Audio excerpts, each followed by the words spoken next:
Year 10, this is our first flip lesson on Macbeth, and it is about Act 1, Scenes 1 to 3. So we'll start off with Act 1, Scene 1. This scene is important as it establishes the interference of the supernatural and nature in the events that occur in Macbeth's life. So first of all, we have the thunder and lightning, which really sets the atmosphere for the scene. Our first switch then again refers to this thunder and lightning. Now this is what is known as a pathetic fallacy, so you should be writing this in your books as well. Pathetic fallacy is when nature is actually reflecting the dramatic actions that's occurring. So obviously we've got the thunder and lightning going, we've got the witches. This is not a good scene. So our first witch is asking where are they going to meet. We have a lot of rhyming words between the first witch, then we've got the second witch and the third witch. And you see there's a lot of rhyming in there. It's almost as if they're speaking as one entity. And these witches never appear without each other. Following that, they're asking, okay, well, when are we going to see Macbeth? Then they say, where are we going to see Macbeth? And they decide they're going to meet him on the heath. Now, this reference to I come grey Malkin and paddock calls is actually about the witch's association with the devil. So it was believed back in Elizabethan times that witches served particular demons and basically carried out their purposes on the earth. Finally, at the end of this scene, we have our words fair is foul and foul is fair, which is actually a paradox. So obviously it doesn't make sense. They are kind of in opposition to each other. And again, this is something that occurs throughout the play. We'll see a lot of paradoxes where things don't quite match up, they don't quite make sense. In this case, this is actually foreshadowing.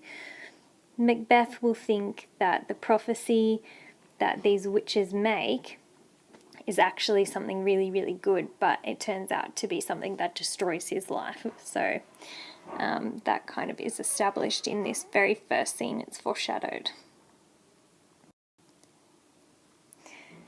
Scene 2, our witches are gone obviously, and we have a few of our important characters.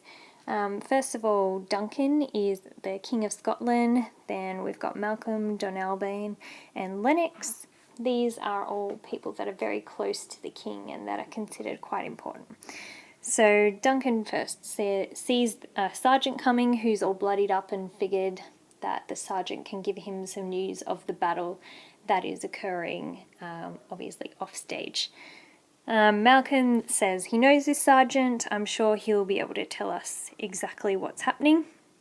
And then we've got our sergeant's lines here. Basically, he's saying that really the battle could have gone either way. And he uses a metaphor to show this when he says, as two spent swimmers that do cling together and choke their art.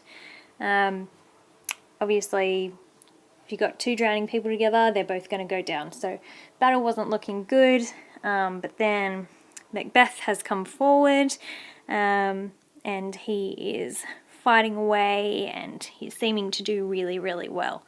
Duncan is very happy.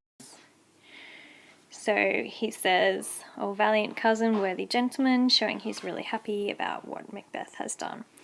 Following this, the sergeant again tells us that the battle was going really well, Macbeth was winning, and then no sooner had justice with valour armed compelled these skipping kerns to trust their heels. So that means that the soldiers that were fighting, who obviously weren't very well trained ones, decided to run away. But then Norway decided that he would send some reinforcements in.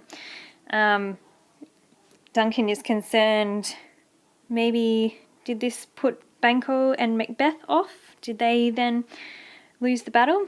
But the sergeant reassures them, no, as sparrows, eagles, or the hare, the lion, This is another metaphor saying that they were brave men who stood their ground. And then we've got our biblical reference here to Golgotha. That's a place where Jesus died. It's a place known as the place of the skull, so it was a place of death.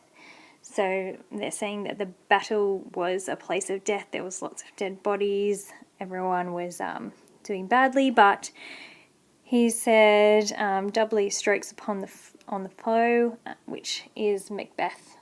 Basically cut everyone down and left a lot of dead bodies in his wake, which is considered a good thing.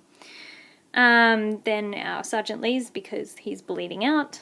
Duncan says that the man is honourable and he is very happy with the report that he got. Then Malcolm sees someone else coming. We've got Ross underneath who says, "God save the king," which is a greeting cry. Duncan asks, where has he come from? And Ross gives another report about the Norwegian king who is in Fife, which is the Thane of Cawdor's territory. And Bellona's bridegroom, she was a Roman goddess of war. Basically, he's saying that the Thane of Cawdor has brought down war upon them all with his rebellion and aligned himself with the Norwegian, and so therefore he should be judged accordingly. Duncan is happy that he has won the victory, so great happiness after he hears the victory fell upon us. Then we have Ross tells us that the Norwegian king has basically bribed them with $10,000. Duncan is not happy with the Thane of Cawdor, so he's saying that the Thane of Cawdor has lost his title and he's going to die, and in his place Macbeth will then be the Thane of Cawdor. Okay, so obviously this is a good day for Macbeth.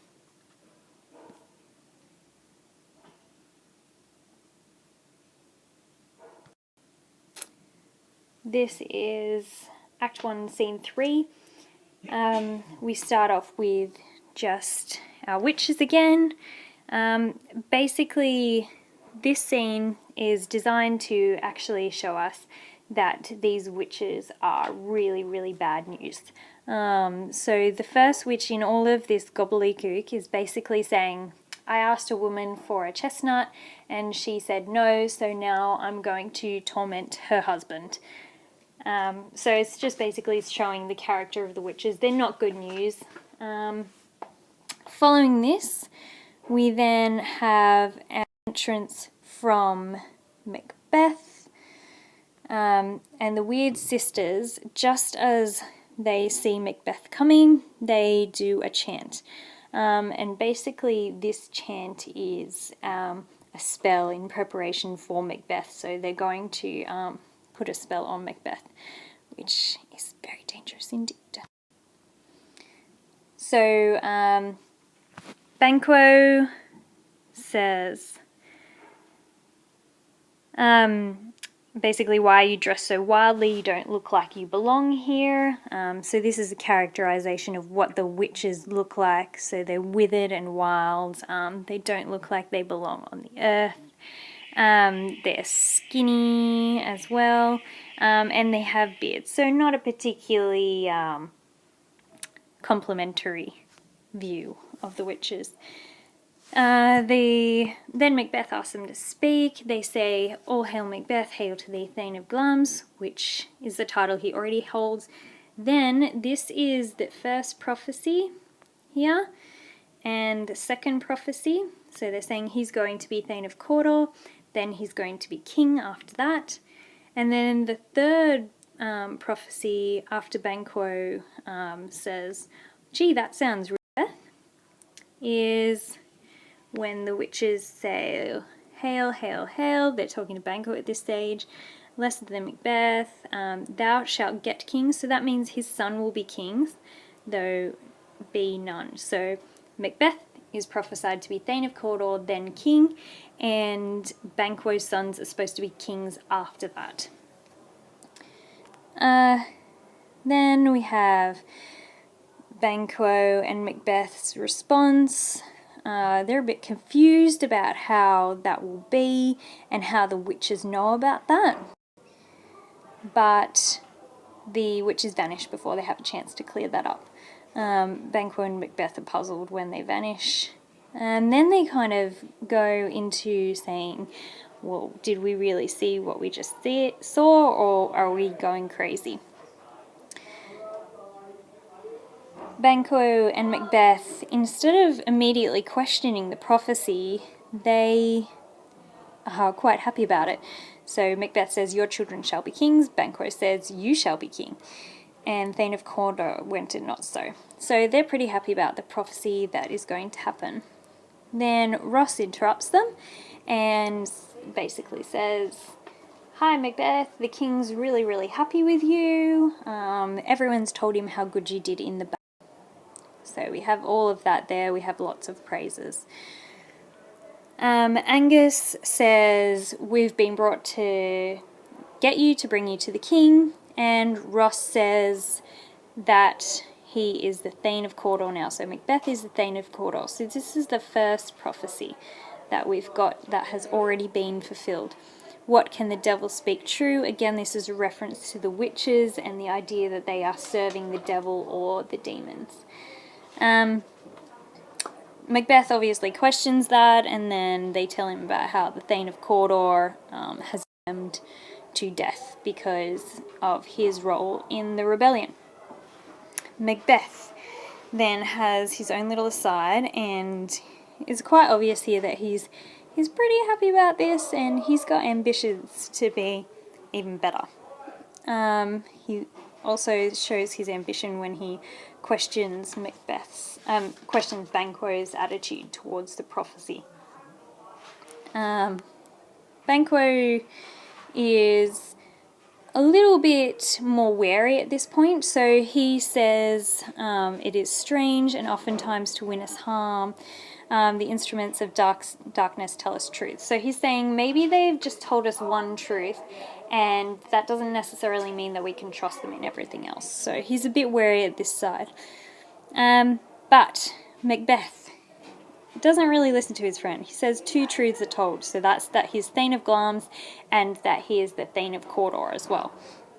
So he then says, cannot be ill, cannot be good. Again, that's that paradox coming out that we have throughout. And he said he immediately jumps to the conclusion that he is going to have to murder someone, obviously the king. Weird conclusion to jump to since things have happened naturally so far. So he's not happy about having to murder someone, but he almost feels like he's destined to do it. He again, he's really exaggerated language here, shakes my single state of man, that function. Banquo is watching him, seeing how obsessed he is with this, how obsessed Macbeth is with this prophecy. Then Macbeth finally comes to the conclusion, oh, maybe chance will just crown me like it did when I became Thane of Cawdor. But the idea of murder has already entered his head, even at this very, very early stage. We have this motif of garments throughout, so you'll see that a lot of the time in the play when they're referring to new titles or perhaps how they got titles, whether their clothes are soiled. And then we have, again, Macbeth is saying, okay, maybe I'm a bit overwhelmed with all this information I've just got. Banquo, we should meet up later and just have a chat about this once we've had a think about it ourselves. Banquo agrees, and then Macbeth exits. End of scene.